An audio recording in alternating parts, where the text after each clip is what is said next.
Je vais nous prendre une Oui, bonsoir. Je suis Yacoub. Donc, comme disait Khaldo, je suis un vrai faux doctorant. Et c'est vrai que c'est un peu particulier. Avant tout, trois petites choses pratiques que j'ai envie de dire. Toutes nos excuses aux conférenciers de cet après-midi et de demain et après-demain pour le cas de figure entre l'ordinateur, le clic. Voilà. Donc on s'adapte comme on peut. On pensait avoir le câble qui faisait que effectivement vous seriez ici avec votre ordinateur ou l'ordinateur en question. C'est pas le cas. Donc je vous demande de bien vouloir nous en excuser, de vous adapter comme nous au fur et à mesure. On va faire un peu comme une famille. On va être cool, détendu. On va prendre plus que 10 minutes alors. Pardon? On va prendre plus que 10 minutes. Non, mais justement, c'est le point juste après. Donc, le timing, il faut vraiment qu'on le respecte, parce qu'on a vraiment, comme disait Khaldoun, 30 minutes par intervenant, 30 minutes chronomètre en main. Moi, comme modérateur, je serai le premier avec mon minuteur cuisine iPhone, voilà, à mettre en place. Je vous ferai un petit signe, je ne sais pas, 5 ou 10 minutes avant, chaque fois, un petit coup.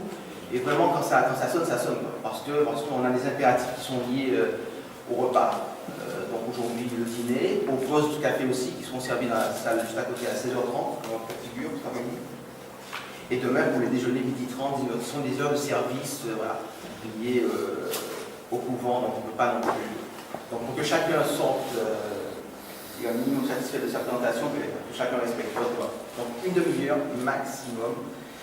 Et la présentation, 10 minutes, 10 minutes. Sauf si on n'a pas de questions. On ne pose pas de questions, mais ça m'étonnerait que ce soit le cas. D'accord. Donc ça, c'est les 2-3 points pratiques. Une pensée particulière à Paul Duguillot, avec qui ont dû être des notes pour ce 01 Design. 01 Design.7, donc Khaldoun et moi, on y a pensé il y a un an et 3 mois. Lors d'une discussion un peu houleuse, mais très amicale bien sûr, entre le directeur de recherche et son thésard, sur une question qui me concerne directement pour ma recherche doctorale. Donc moi je suis architecte de formation, j'ai enseigné, j'ai pratiqué durant 16 ans l'architecture, le design, l'urbanisme, ce que j'appelle ARSS, des installations éphémères, durant 16 ans avant d'enseigner. Donc pour des raisons personnelles, j'ai quitté complètement l'architecture libérale. Et donc j'ai enseigné durant les 10 dernières années en architecture, en design, et maintenant depuis 2 ans donc, à Paris 8, dans le département familial avec Khaldoun, entre autres. Et donc ce qui m'a amené à faire ce parcours, ce sont des accidents de vie, entre guillemets. J'ai fait un 3e cycle développement durable, école spéciale, Khaldoun était dans mon jury de diplôme, et c'est de là donc une invitation à entre guillemets en hypermédia. Et là, je lui dis, voilà, ce qui m'intéresse moi, ce qui m'interpelle, c'est l'enseignement, justement, la pédagogie de l'architecture, du projet d'architecture, conception de l'architecture. Au niveau, j'insiste là-dessus, et c'est ce vers quoi j'aimerais ramener aujourd'hui les 5 conférenciers donc, de la session en dimension pédagogique. J'insiste sur le cadre donc, où je me concentre, où je précise donc les étudiants du 1er cycle de la licence. Parce que ce que je trouve extraordinaire depuis maintenant 2 ans que je suis plongé dans cet univers où j'ai découvert des choses tout à fait nouvelles pour moi, au niveau conception, au niveau CAO, d'où le titre d'ailleurs, justement lors de cette discussion, et Khaldoun me rappelait les 6 précédentes éditions qui ont commencé en 90, c'est ça, de 90 à 99, donc conception, et c'est là que moi je disais, donc voilà, de façon très brutale, abrupte même, je disais voilà, aujourd'hui, pour moi, ces apprentis architectes, ces apprentis concepteurs sont guidés, sont menés, sont influencés par ces outils de CAO, entre autres, qui sont tout sauf de la conception assistée par concepteurs. Ce sont des outils de simulation, de représentation, le débat on l'ouvrira après, etc. Donc d'où le titre un peu provocateur, d'ailleurs Michel nous le disait encore tout à l'heure, c'était plutôt conception non assistée par concepteur, on est tout à fait d'accord sur le fond de la question, et on en parlera. Donc quand on a eu cette idée de reprogrammer, de reprendre après 10 ans d'interruption le design, on a pensé, moi je suis à Paul Duguillot, qui était mon directeur de mémoire à l'école spéciale il y a 20 ans, avec qui j'ai gardé des contacts et avec qui régulièrement nous discutons de ces thèmes, donc de conception par rapport à ces outils numériques, par rapport aux aides technologiques de l'information et de la communication. Et donc je l'ai visité à La Rochelle où il est à la retraite entre guillemets. Et on avait pensé effectivement faire ce zéro design à La Rochelle pour être proche de lui et voilà, qui nous accompagne pendant ces 3 jours. Et pour des noms personnels, c'est vrai qu'il est un peu, on va dire, fatigué, un peu débordé même, et voilà, il a juste une petite intervention que vous voyez dans la publication en exergue, donc c'est un petit texte sur lequel d'ailleurs je me baserai moi pour rebondir sur 2 questions qui me semblent essentielles quand il parle d'image mentale et de main, de la main. Donc voilà, donc une petite pensée à Virilio et à toutes ces interrogations qui pour certains peuvent paraître un peu déplacées, extrémistes, apocalyptiques, etc. Mais moi qui me paraît de plus en plus d'actualité dans tous les domaines qu'il a abordés. La deuxième pensée est pour Isabelle Letourneau, Alexandra Serrieur qui sera donc la modératrice de la session 2, donc dimension cognitive demain, vous en parlera un petit peu, puisqu'elle devait intervenir donc, dans ce cadre-là. Et là, au dernier moment, elle n'a pu donc se déplacer de Toronto. Elle est dans la publication, donc Isabelle Letourneau, et je déplore cette absence, d'autant plus qu'elle était pour moi une alliée de choix. C'est une doctorante en philosophie et qui travaille sur le rôle de la main, justement. Et d'ailleurs, elle a fait un article que je vous invite à parcourir. Donc, Alexandra, j'en parlera, je pense, dans ton introduction de demain. Donc, voilà, 2 petites pensées à Paul Virilio et Alexandra Letourneau, les 2 absents de ce colloque. Voilà, donc je pense que j'ai fait des grandes généralités. Donc, je répète, vraiment, le temps, il faut absolument. Moi, je donnais le là cet après-midi et je compte sur Alexandra, Monique et Giovanni, donc pour les 3 sessions d'après, pour être. Je vous ferai des petits signes si vous ne l'avez pas. Voilà, il faut vraiment bien cadrer tout ça. Donc, je suis le premier à respecter le temps. Voilà, c'est bon, j'y suis. Ma présentation, je vous avoue qu'elle va être très succincte. Je vais plus vous parler de. C'est toi qui fait le clic, je suis Piscina. Ok, on y va. Donc, l'origine, j'en ai un peu parlé. Déjà, tous les fonds d'écran, toutes les images que vous voyez, ce sont les étudiants du Master scène, création et édition numérique, donc, que nous formons à Paris, dans le Caménia. Je les ai invités à faire des visuels donc, durant une séance de cours normale. Et d'ailleurs, c'est de ces visuels qu'on a choisi la couverture de la publication, donc pour la Mendola. Et tous les visuels que vous voyez là, c'est aussi donc, des visuels qui ont été réalisés par ces étudiants sur le thème donc, du design design, de la conception assistée par concepteur. Donc l'origine, je vous en ai parlé en 2 mots. C'était donc, lors de cette discussion avec Radoun, a dit oui, non, oui, mais non, tu te trompes, mais si c'est ça, donc voilà. Donc c'était un peu tendu, et jusqu'à maintenant, on n'est pas tout à fait ce qu'on apprend, mais on se retrouve quand même, je pense. Et donc voilà, donc moi, c'est la problématique de ma recherche, c'est l'impact, l'influence, le rôle donc, de ces outils numériques pour les étudiants en architecture, puisque c'est le cas de figure que je connais le mieux, que je présenterai dans le cas explicite dans ma recherche qui s'est basée sur la dernière année sur une série d'entretiens. Donc j'ai rencontré 80 personnes directement, de vive voix ou par internet, Skype, certaines que j'ai pas pu.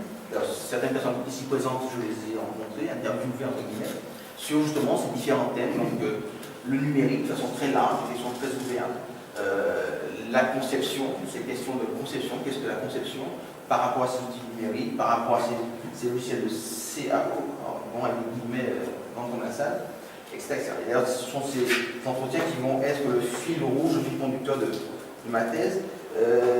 Recherche que je mettrai très prochainement en ligne, ça aurait dû être fait pour cette semaine, mais après j'étais un peu demandé par l'organisation de ce colloque. Donc je vous mettrai par mail un lien, donc ça sera claudiacou.fr, et je mettrai en ligne justement avec votre accord les différents concernés, les décryptages des entretiens, mes notes de lecture, ma biographie, les différents chapitres, etc. Et je vous inviterai à participer à un mini-forum pour justement laisser vos appréciations, vos remarques, vos attentes, vos questionnements, qu'on peut partager, qu'on ne peut pas partager, etc. Donc voilà. Donc après, c'est vrai que, quittant La Rochelle, on s'est retrouvé à la Tourette. C'est Samuel qui a eu l'idée dans le métro, en sortant de Paris. Voilà, on disait où est-ce qu'on peut faire ça? À Paris, non, je parle de là. Et je parlais de la Tourette. Et je pense que vous apprécierez le définitivement, c'est certain, le cadre pèlerinage pour d'autres qui ne connaissaient pas, voilà, c'est pas comme moi d'ailleurs. C'est pas la Tourette, c'est comme le Bourgogne, quelle architecture, quelle histoire. Donc voilà. Alors, conception assistée, par concepteur, et moi j'inverse pour ma présentation le concepteur assisté par conception. Et là, c'est vrai que donc, je vous resitue toujours, et je me resitue tout de suite dans ces deux mots donc, de la session 1, dimension et pédagogique. Dimension, et là, je pense tout de suite à des mots comme échelle, et Alain Marty ici présent, d'ailleurs on parlera, je pense, dans son intervention, de cette notion d'échelle. Et je me rappelle tout de suite un des sens étymologiques de ce mot, qui me semble vraiment très très important, et pour mon pays. Dans la Grèce ancienne, c'était l'échelle, c'était l'objet qu'on mettait sur le navire pour partir, pour monter du quai au navire et partir en voyage. C'est Ulysse qui part pour son lignage. Et c'est cette découverte. Et c'est vrai que déjà là, j'ai un malaise, parce que par rapport à ces outils, par rapport à cet environnement, cette échelle se paie, cette échelle s'estompe, cette échelle voilà, etc. Mais je pense qu'Alain va en parler bien mieux que moi et plus en détail. Et puis pédagogique, aussi encore un mot qui m'interpelle au niveau étymologique, donc le pédagogue. Le pédagogue encore grec ancien, c'est l'esclave qui porte le sac de l'élève, du fils de son maître, qui part chez le précepteur, qui l'escorte, qui le protège et qui porte son sac. Et ça aussi, je me pose des questions. Nous, pédagogues, donc au niveau conception, et si je prends le cas de figure, comme je disais, de l'architecture, où on en est aujourd'hui? Comment encadre-t-on ces étudiants qui sont vraiment ce que j'appelle moi des apprentis, entre guillemets apprentis concepteurs, qui sont des courants faibles. Ils arrivent et ils sont tout de suite happés par ces logiciels, ces environnements numériques sublimes. Et j'ai l'impression que durant ces premières années, dans cette licence, même si la plupart des facultés des universités, qu'elles soient en France ou ailleurs, disent non, la première année on ne touche pas aux outils numériques, c'est interdit, voilà, ils apprennent à dessiner. Oui, ça je devrais avoir, je vois des yeux qui vont comme ça. Et voilà, peut-être qu'il y a les témoignages dans son sens ou en contre-sens.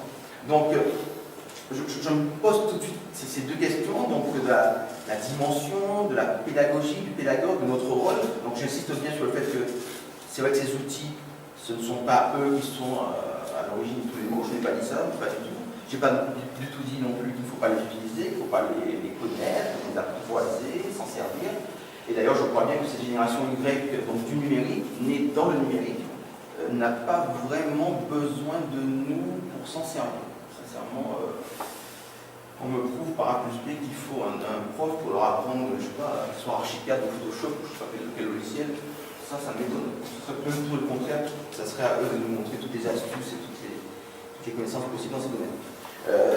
Donc voilà, et c'est vrai que tout de suite, et là je rejoins alors, des vidéos et ça va plaire beaucoup, j'imagine, ces termes-là. Quand je lui en parlais, comme on en parlait dans des autres, ces thématiques, donc pédagogie, architecture, conception, numérique, tout de suite on a parlé de dépendance. Dépendance, voilà, des gens qui sont addicts, qui ne peuvent pas s'en passer, il faut qu'ils aient leur Mac, je parle des étudiants, je ne parle pas de vous, bien sûr. Et donc voilà, c'est cette dépendance, et là il y a déjà une sorte il y a quand même un malaise, moi je ressens comme tel. Avec Lyon, on parle souvent d'entrer en résistance, une occupation. Donc ce numérique nous occupe dans les deux sens du terme. Nous sommes occupés, nous sommes occupants. Et donc il serait temps peut-être de se soulever, d'entrer en résistance par rapport à cette domination, cette dépendance, on appelle ça comme on veut, etc. Pour que justement soit plus dans un rôle donc, par rapport à ce numérique de guide, cette interaction, cette réciprocité qui serait quand même peut-être plus amène donc, voilà, de ces apprentis architectes, apprentis concepteurs, mais dans d'autres domaines, en design. Je crois que j'ai même vu en Média cette année, l'année dernière, en création d'édition numérique. J'ai bien vu, et d'ailleurs j'ai fait une petite étude là-dessus en enregistrant leur façon de travailler, etc. Comment par rapport à ces outils, donc, ils sont là par rapport à un thème X, et comment donc, ils peuvent le maîtriser sur un temps donné. Voilà. Donc les dialogues, voilà, je voudrais, ce ne sera pas pour maintenant tout de suite, c'est le rôle mini-forum dont je vous ai parlé, que je mettrai en place très vite. Je pense qu'ici la semaine prochaine, vous l'aurez en lien. Donc, instaurer ces dialogues, donc déjà avec les 5 conférenciers de cet après-midi, donc sur lesquels j'insiste auprès d'eux ce cadre-là, qui moi m'interpelle directement. Et je pense, et d'ailleurs je trouve que ce sont les grands absents de ce type de colloque, que ce soit Zero Design ou d'autres colloques, ce sont les étudiants, justement. Je me demande où ils sont, pourquoi ils ne sont pas là. Bon, là, dans notre cas, c'est un peu complexe, on est bien d'accord là-dessus, mais on pourrait, pour le prochain Zero Design, ou les prochains colloques que vous organiserez, les faire à leur contact direct. Mais tu sais, quand tu fais ça, Michel, je suis d'accord avec toi, le scan 2009 où vous étiez présent, pour certains, c'était à l'école d'archi de Nancy, et ils n'étaient pas non plus. Hein, je veux dire, là, c'était aussi une programmation, c'était aussi une information au sein de l'école, etc. Ils n'étaient pas là, ils n'avaient pas à payer 50 €. Donc voilà, ça aussi, c'est peut-être aussi à se poser la question, parce que c'est quand même eux, je trouve, j'ai toutes ces recherches, ce domaine scientifique en question, toutes ces avancées que chacun fait, tous ces éclairages que chacun porte, ben, je pense qu'ils sont amenés, j'espère, à faire profiter de ces générations de concepteurs à venir. Sinon, je pense sincèrement qu'ils passent à côté de la plaque, tout simplement. C'est que ça maîtriser des logiciels. Tu viens de dire, toi, tu as dépassé le diplôme d'ailleurs. Merci beaucoup. Tu viens de dire que tu as fait ton diplôme, tu as travaillé 16 ans, et tu as enseigné 10 ans, et tu t'es rendu compte qu'il y a un problème de pédagogie. L'étudiant, il ne va pas s'en rendre compte tout de suite. Et j'ai bien dit que ce n'était pas lié au numérique. J'ai bien dit que ce n'était pas lié au numérique. On est bien d'accord, c'est pas parce qu'il y a le numérique qui est tombé il y a 10 ans, 20 ans, que maintenant la pédagogie. Non, on est d'accord. Moi, quand il y a 25 ans, je fais des études, c'était une catastrophe. Je me rends compte, c'est une catastrophe. C'est encore une catastrophe. Dans la même école, à l'école spéciale, vous ne citez qu'elle, etc. On est bien d'accord. Mais c'est vrai qu'aujourd'hui, on a ces outils qui sont sublimes. Mais autant s'en servir, mais s'en servir intelligemment, dans les deux sens. Donc, mettre en place une pédagogie, ça aussi, c'est une question. Est-ce qu'elle existe? Est-ce qu'il y a des politiques pédagogiques qui sont en place, donc de la conception, encore plus en architecture, ça, je n'en suis pas certain. Donc voilà, je vais aller très vite pour rattraper le retard et commencer à 15h30 avec Irena. Je voulais vous présenter vite fait, mais je pense que ça va se faire très aisément contre chacun, donc les 5 participants, donc Irena, Alia, Sébastien, Adja et Alain, le feront très vite.